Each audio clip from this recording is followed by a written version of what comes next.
Imagine you're the unluckiest investor on earth. Every single time you had money to put into the stock market, you waited and waited until the market hit an all-time high. Then, and only then, you invested. No dips. Just peak after peak after peak. You'd assume this person is doomed, right? The poster child for buy high, sell low.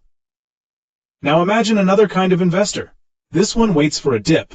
She refuses to invest when markets feel expensive. She tells herself she'll buy after a correction. And finally, there's a third person. Someone who keeps waiting, afraid, never investing a single cent. We already know how that story ends. Inflation quietly destroys their savings year after year. But what about the other two? Is buying at all-time highs really worse than waiting patiently for a dip? Or could waiting actually do more damage over time? That's exactly what we're going to break down today. Using real research and a little bit of math that might finally set you free from the anxiety of asking, when should I invest? Welcome to Martic Finance, where we explain investing concepts in a simple way. But first of all, a quick disclaimer. This is not financial advice. Now, let's get into it. Picture two investors.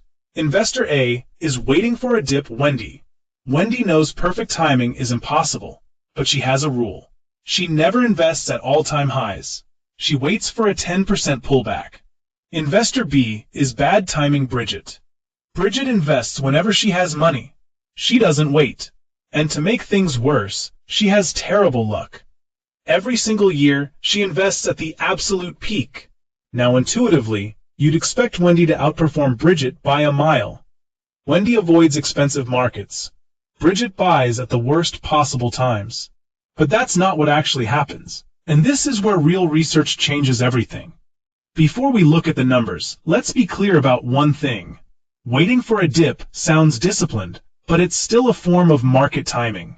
You're making a bet that prices will be lower in the future than they are today. And the market doesn't need to crash for that bet to fail.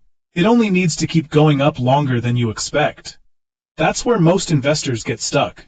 Not because they were wrong about a crash, but because they underestimated how long bull markets can last. And now, with that in mind, let's look at what the data actually says. Researchers at the Archbridge Family Office analyzed S&P 500 returns going back to 1990.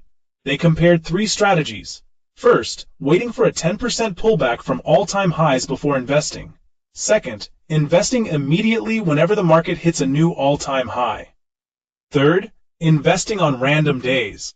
Historically, investing at all-time highs produced higher average returns than waiting for a dip. It even outperformed investing on random days. That feels completely backwards. Why would buying at record highs beat patiently waiting for a correction? Because all-time highs don't happen in isolation. They tend to cluster during strong bull markets, periods of earnings growth, economic expansion, heavy investment flows. Healthy markets don't hit one high and collapse. They often hit many highs in a row. So while Wendy sits in cash waiting for the perfect entry, the market keeps moving higher. Sometimes that 10% dip never comes. Other times, it comes much later, after prices are already far above where Wendy could have invested. This is the hidden cost of waiting. It doesn't feel risky. It feels safe. But waiting has a price, opportunity cost. While Wendy waits, she misses gains. She misses compounding. She misses reinvested dividends. And most importantly, she misses time. Now let's talk about Bridget. Yes, if Bridget invests right before a major crash, like in 2000 or 2008, that investment takes a hit. The market drops 40 or 50%. Painful, no doubt. But Bridget doesn't invest just once. She invests every year, through crashes, through recoveries, through new bull markets. That means her early investments have decades to recover and grow. A market peak today often looks like a valley 10 or 20 years from now. Think of it like planting a tree. Does it really matter if you plant it on the sunniest day of the year or the cloudiest day? Not really. What matters is that you planted it, and you gave it decades to grow. Now let's talk about psychology, because this is where most investors struggle. If you've ever thought the market feels too high right now, you're not alone. This feeling is deeply tied to loss aversion and regret aversion. We feel the pain of losses far more intensely than the pleasure of gains. So when markets are at all-time highs, our brains scream danger. Even though, historically, all-time highs are often followed by more all-time highs. In fact, markets spend a surprisingly large amount of time near record levels. Trying to wait for a better price often means missing the days that matter most. And this is where another powerful piece of research comes in. Looking at decades of S&P 500 data, Hartford Funds studied the impact of missing the market's best days. They found that an investor who stayed fully invested dramatically outperformed someone who missed just a handful of top days. Missing only the 10 best days over a 20-year period cut total returns by more than half. Missing the 20 best days reduced returns by over 70%. And here's the key detail. Many of those best days happen during volatile periods, right after crashes and when fear is highest, which means investors who wait for clarity often miss the recovery.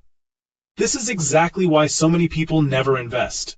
Not because they're lazy, but because buying at the wrong time feels worse than slowly losing purchasing power to inflation.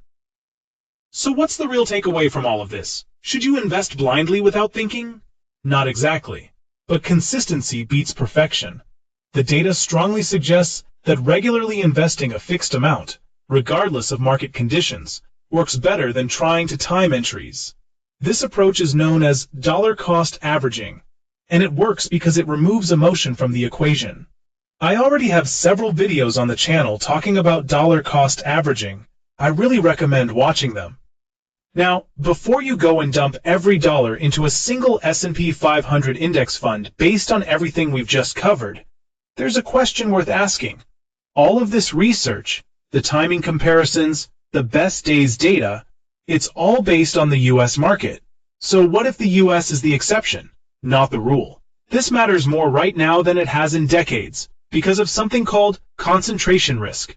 According to T. Rowe Price, the MSCI All-Country World Index contains roughly 5 times the number of companies as the S&P 500, over 2,500 stocks compared to about 500. When you buy the market through an S&P 500 fund, you're not buying 500 independent bets. Research from Rockefeller Capital Management found that technology stocks alone make up about 41% of the S&P 500, a concentration level not seen since the dot-com bubble. And the data backs this up from another angle too. Guinness Global Investors pointed out that when you compare the market cap-weighted S&P 500 to an equal-weighted version of the same 500 stocks, the gap reveals just how much of the index's recent performance is being carried by a small handful of mega-cap names. If those companies stumble, the index doesn't fall a little. It falls because of them specifically. This doesn't mean the S&P 500 is a bad investment. Historically, it's still delivered excellent returns, and over the long term, it has actually outperformed the MSCI World, largely due to the strength of US companies over the past few decades. But it is clearly less diversified than other indexes. If you found this helpful, let me know in the comments. And if you want more videos breaking down investing using data and psychology,